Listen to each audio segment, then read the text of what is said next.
Platinum Games has quickly ascended as one of the games industry's very best developers. Famed for frantic action titles like Vanquish, Bayonetta, Transformers Devastation, and more, this is a company that completely earned their reputation creating titles containing elegant animations, simple yet satisfying combat, and a scoring system that just had you constantly pushing for that S+. I need them all. However, things went on a bit of a roller coaster ride actually when Platinum Games teamed up with Activision, an unlikely partnership that led to duds such as Legend of Korra, as well as TMNT Mutants in Manhattan. The final fight that's gonna lead to a Shredder boss fight. And just like that, I'm done with the game. It's only a few hours long. Are you fucking kidding me? Really, are you serious, Activision? So naive.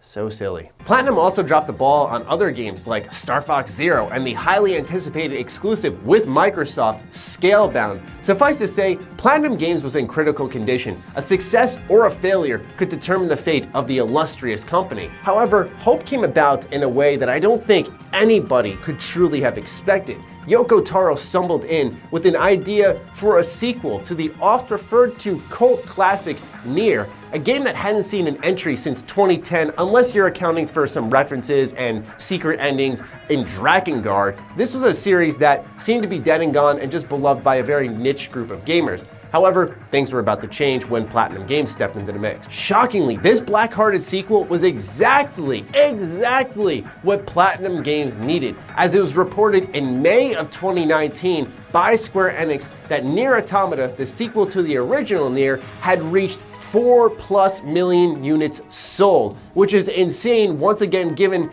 how niche this game is. Hideki Kamiya even went to the length of publicly thanking Yoko Taro, saying that it would not be a stretch to say that Yoko Taro saved all of Platinum Games. This was a very special partnership, and the fact that it came from a game that not only is so incredible, but such a unlikely source, I must emphasize, is so fascinating with this company's history. Now, my interpretation was that Nier Automata was a wake-up call to Platinum Games to adapt to the industry. As I mentioned earlier, this is a company that only did action, but now it was time to start focusing on sound more, focusing on your story, focusing on creating an interesting universe, and Platinum had the right idea in mind when it came to Astro Chain. In order for games to succeed nowadays, you need to be a well-oiled machine. You can't just be a one-trick pony. You have to have your gameplay, story, and sound in sync, working at the highest level at all times. Nier Automata represented that very change that needed to be made within this company.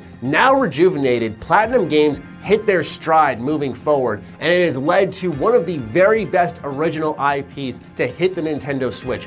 That game being Astro Chain. And that title very much emphasizes why myself and so many others out there are in love with what Platinum Games is doing, and why every game after this point in time is going to be so exciting to see from this company. What Platinum did first and foremost was establish a universe and a tone. Astro Chain takes place on the Ark, where the world has suffered a meteorite strike, causing red matter to crop up across the planet. This has also led to the opening of another dimension called the Astral Plane, where now extra-dimensional creatures threaten the remainder of humanity.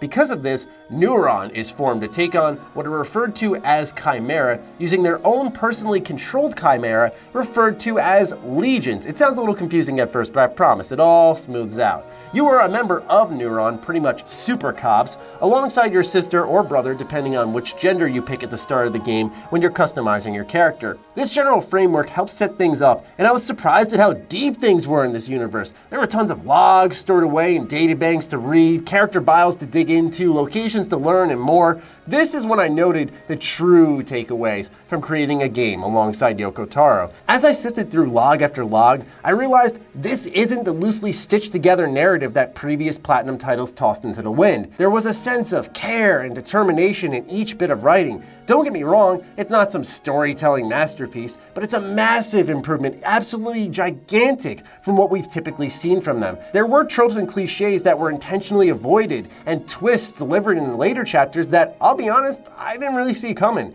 It was just the icing on the cake to a very complex gameplay system. However, it's not just about the game's main story, but also the side cases. After all, you're not just an anime action hero, but also a cop. So it's your obligation to all your other anime friends in this anime universe to help out your fellow citizens, so get to it. Arresting bad guys, clearing up red matter, collecting items, creatively using your selection of legion, closing gates, scouring for collectibles, and plenty more will be peppered throughout your experience. As these quests roll out and you're going from location to location, the universe really starts to unveil itself. You learn about secrets of the Ark, places that have been long abandoned, and why that is the case. And overall, it becomes the more enticing to explore and continue questing because everything serves to build the universe, an unlikely quality in a Platinum Games title. But it's also the way that you explore. You're not just running from point A to point B. An Axe Legion can break a shield, a Bow and Arrow Legion can shoot out a target, a Sword Legion can cut down a lock,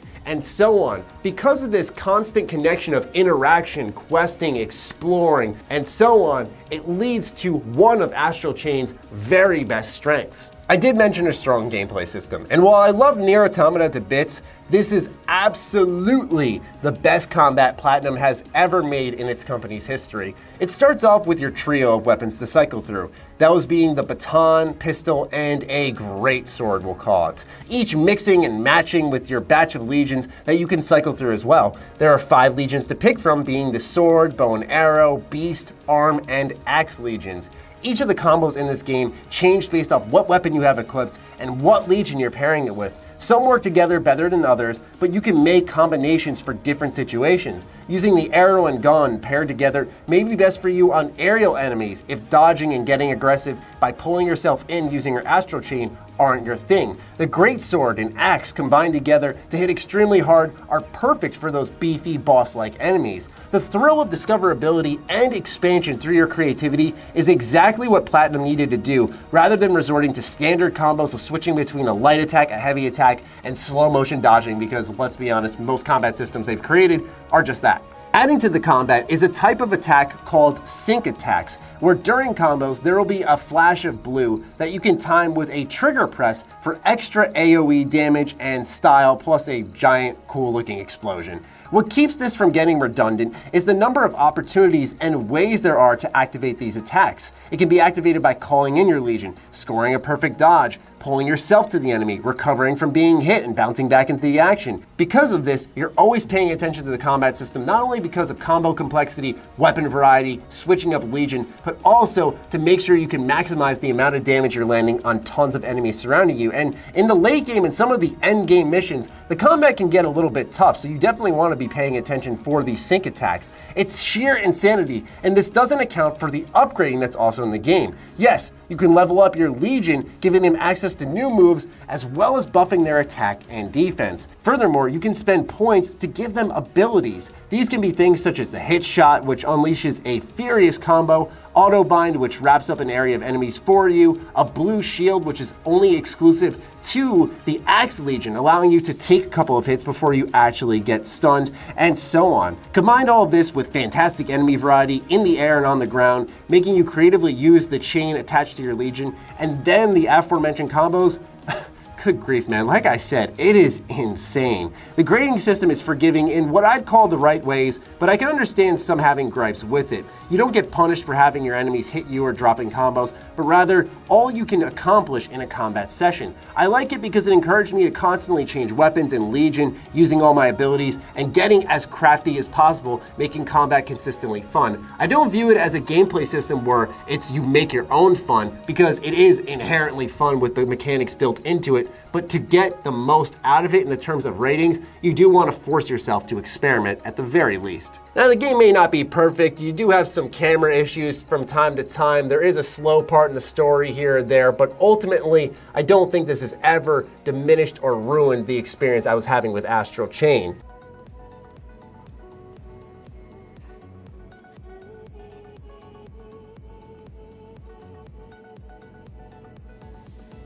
Sound is something that often gets overlooked in games, but can really elevate things. I mean, the music in Astro Chain is a serious uptick in production values.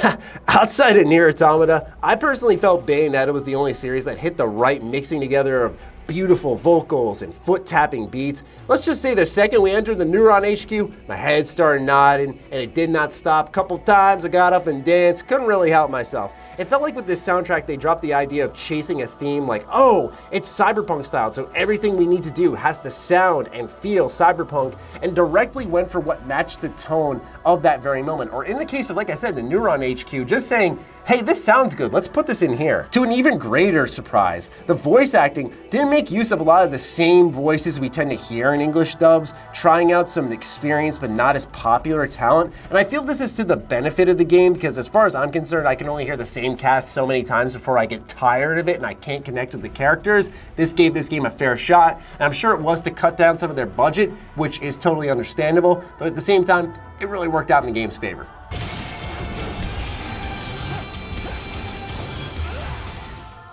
Look, all I'm gonna say is that Astro Chain is very much one of my favorite games of 2019 and one of my favorite games of the generation. This is such a special game because in a philosophical manner, it shows that you can always find success outside your comfort zone. A lot of this is what we know from Platinum in the terms of frantic action, but you can see across every corner and crevice of this universe is a level of inspiration and effort that we really haven't seen in prior Platinum titles before Nier Automata came into the picture. The writing is far better. Every bit of sound design has been improved. The combo potential and combat is so expansive. It's not like anything we've ever seen, even in the best Platinum Games titles. There's so much here to unpack, and even after many, many hours with the game, I still come back because A, it's fun, and B, this is a great universe to be a part of. And that's when you know a developer has something special. When you want to come back even after the credits roll,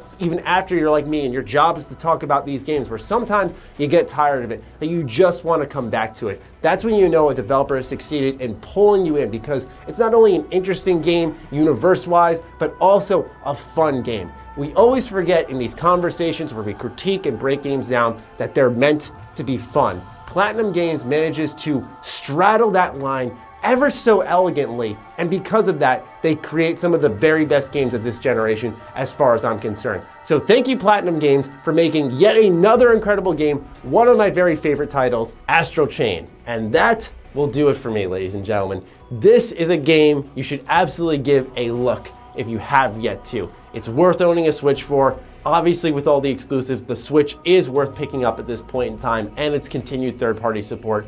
But that is just my take. I'd love to hear from all of you in the comments down below. How do you feel about Astro Chain? Are you as excited as I am? Because this is a game I've been playing ever since it came out. I keep going back to it and just doing little side cases, trying new difficulties, different playthroughs. It's just such a fun and enjoyable game. So I want to hear from all of you. Fire away in the comments down below. And if you enjoyed this uptick in production value and quality, it's because a lot of you are out there supporting me on Patreon. So do consider going to that. It'll be linked in the description down below. Other than that, stay sexy, stay active. I love you all. Peace.